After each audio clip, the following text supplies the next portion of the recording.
আসসালামু আলাইকুম রহমতুল্লাহি বারাকাতুহু।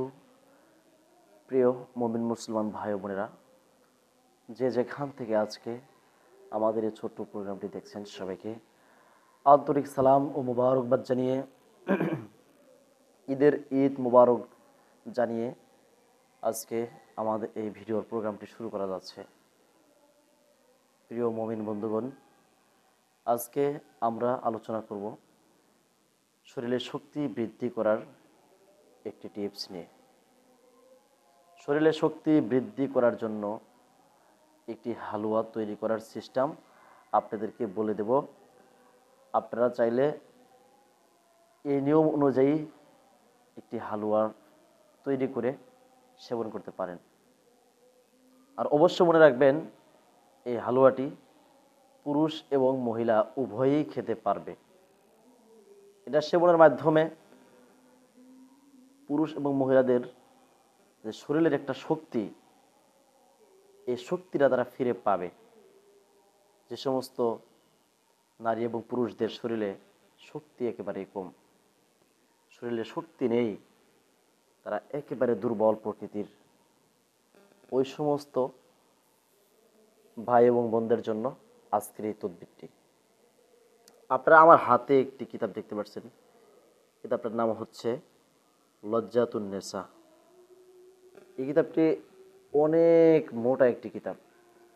এই কিতাবের মধ্যে অনেকগুলো তদবির রয়েছে। বিশেষ করে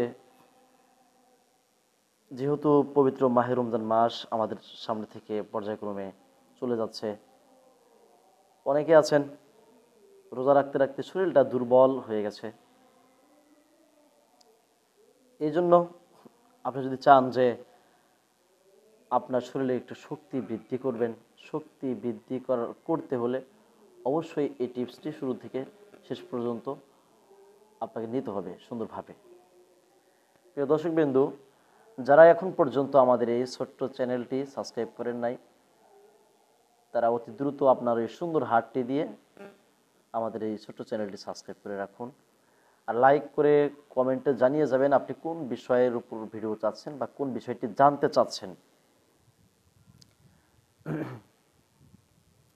যে হালুয়াটি কথা বলেছি, এই হালুয়াটি তৈরি করার জন্য আপনাকে নিতে হবে খাঁটি গরুর দুধ।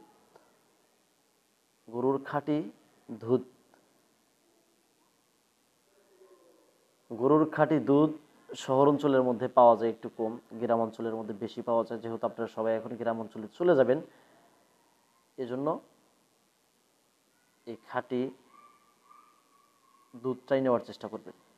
কিংবা মহিষের দুধ, ছাগলের দুধ যদি হয় সবচাইতে ভালো হবে। আর যদি গরুর দুধও হয় ভালোই হবে, খারাপ হবে না। আপনি 1 কেজি অথবা 2 কেজি পরিমাণ দুধ নেবেন। 1 কেজি পরিমাণ যদি দুধটা নেন, নেওয়ার পর এই দুধটাকে আপনি ফুটাতে থাকবেন। ফুটাতে ফুটাতে ফুটাতে ফুটাতে একেবারে একটা গাঢ় আকৃতি এসে যাবে। একেবারে গাঢ় হওয়ার আগেই, যখন 1 কেজি দুধ 700 গ্রাম হবে, 1000 গ্রাম থেকে যখন 700 গ্রাম হবে, তখন আপনাকে কয়েকটি ডিম দিতে হবে। এখানে দেশি মুরগির ডিম কিংবা হাঁসের ডিমও দিতে পারেন। অবশ্যই হাঁসেরটা দিলেই ভালো হবে।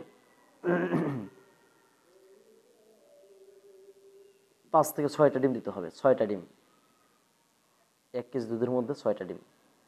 যদি 2 কেজি দুধ নেন আপনি, তাহলে 10টা ডিম দিতে হবে। ডিমগুলো দিয়ে, ডিমের খোসা ছাড়িয়ে ডিমের যে ভিতরের যেগুলো আছে সেগুলো দিতে হবে। দিয়ে আপনাকে আরও জাল করতে হবে। জাল করতে করতে করতে করতে একেবারে মানে গাঢ় হয়ে যাবে, একেবারে গাঢ়। আর অবশ্যই মনে রাখতে হবে, এই যে আপনি ডিম দিলেন, ওই সময়তে কিন্তু আপনার দুধটা বারবার নাড়তে হবে।